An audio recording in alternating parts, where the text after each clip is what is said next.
అనగనగా ఒక చిన్న గ్రామం చెరువు పక్కనే ఉంటుంది. ఆ చెరువు పక్కన ఒక పెద్ద చెట్టు. ఆ చెట్టు పైన అమెరికా దేశపు జాతికి చెందిన టూకాన్ పక్షి వలస వచ్చి ఆ చెట్టు పైన నివసిస్తుంది. అది దొంగతనంగా ఇతర పక్షుల గూళ్ళల్లోని గుడ్లు తినడానికి అలవాటు పడింది. తోటి పక్షులు అది మంచి పని కాదు అని చెప్పినా వాటి మాటలు పెడచెవిన పెట్టింది.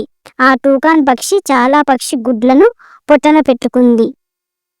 ఒకరోజు ఆ గ్రామానికి కొన్ని కొంగలు వలస వచ్చాయి.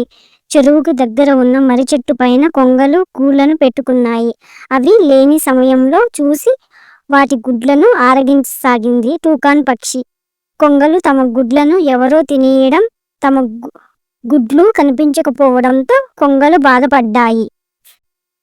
దీనికంతటికీ కారణమైన వాటిని విడిచిపెట్టకూడదని అనుకున్నాయి. ఇదంతా చేసింది ఒక టూకాన్ పక్షి అని ఉడత ద్వారా తెలుసుకున్నాయి.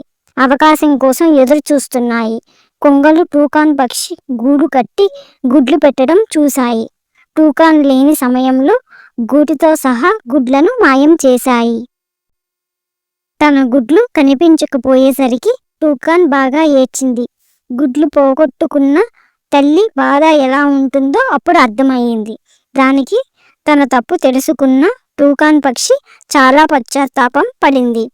దానిలో వచ్చిన మార్పును గమనించి కొంగలు టూకాన్ గూటిని గుడ్లను తెచ్చి ఇచ్చాయి. తాను హాని చేసినా కూడా తనకు మేలు చేసిన కొంగలకు కృతజ్ఞతలు తెలిపింది. టూకాన్ పక్షి అప్పటినుంచి అది కష్టపడి ఆహారం సంపాదించుకోవడం ప్రారంభించింది. గింజలు, పురుగులు వంటివి మాత్రమే తినాలని నియమం పెట్టుకుంది. ప్లీజ్ సబ్స్క్రైబ్ చేసుకోండి. Please to like, share, subscribe.